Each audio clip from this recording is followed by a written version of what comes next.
Hello everyone, আসসালামু আলাইকুম। কেমন আছেন সবাই? আশা করছি অনেক বেশি ভালো আছেন।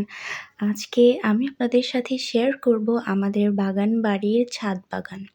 অর্থাৎ আমাদের বাগান বাড়িতে আমার আম্মু শখ করে ছাদ বাগান করেছেন। ছাদে যেমন আমার আম্মু সবজি লাগিয়েছেন, তেমনি কিন্তু পুরোটা বাগান বাড়ি জুড়েই ফল, ফসলাদি সবজি গাছ দিয়ে ভরপুর। তো ছাদ বাগানে আম্মু লাগিয়েছিলেন এইবার সিম গাছ। এছাড়াও আমার আম্মু বছরে, বছরে অনেক ধরনের সবজি গাছ লাগান আমাদের এই ছাদ বাগানে। এই বছরটা সিম গাছটাই লাগানো হয়েছে। এর আগের বছর ধুন্দুল গাছ লাগানো হয়েছিল, তার আগের বছর লাউ গাছ লাগানো হয়েছিল। এভাবেই আমার আম্মু ব্যালেন্স করে গাছ লাগান। ১ বছর পর, পর একেক ধরনের সবজি গাছ লাগান। তো আপনারা দেখলেই বুঝতে পারবেন যে কি পরিমাণ সিম এসেছে, একদম ঝাঁকে, ঝাঁকে সিম এসেছে। যতই সিম আসুক না কেন আমাদের কিন্তু খাওয়ার মানুষজনই নাই। এগুলো কিন্তু আশেপাশের মানুষজনকে দিয়েই কিন্তু শেষ করা হবে। আর যেহেতু আমাদের ফ্যামিলি মেম্বার্স অনেক কম, এত খাওয়ার মানুষজন নাই। এইজন্য সবাইকে এগুলো দিয়ে দেওয়া হবে। আর আমার আম্মুর হাতে অনেক সবজি গাছ হয়, আর দেখেন ঝাঁকে, ঝাঁকে এসেছে।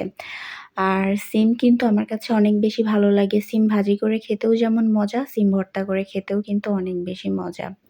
যেহেতু আমাদের বাগান বাড়িটা অনেক বেশি বড়, এইজন্য পুরো বাগান বাড়িটা জুড়েই ফল, ফসলাদি, শাক-সবজি দিয়ে ভরপুর।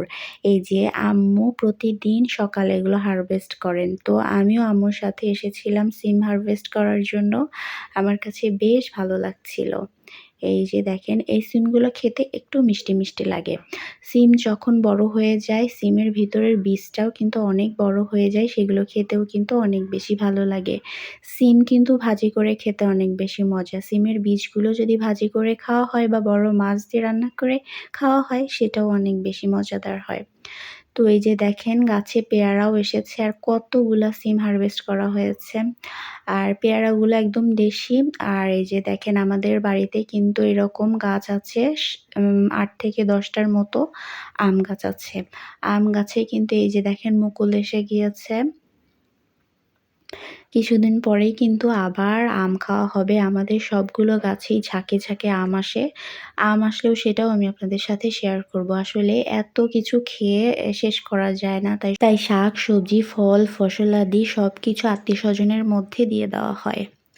এই যে দেখেন বাগান বাড়ির সামনের লুকটা একদম গাছগাছালি দিয়ে ভরপুর হয়ে গিয়েছে। আসলে বাসায় যদি গাছগাছালি থাকে তাহলে সেই বাসায় অনেক ভালো লাগে।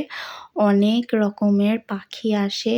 খুবই ভালো লাগে, একটা মনোরম দৃশ্য। আমার তো আমার বাগান বাড়িতে ঘুরতে আসতে খুবই ভালো লাগে। তো এই ছিল আজকের ভিডিও, আপনাদের সাথে শেয়ার করলাম। আল্লাহ হাফেজ।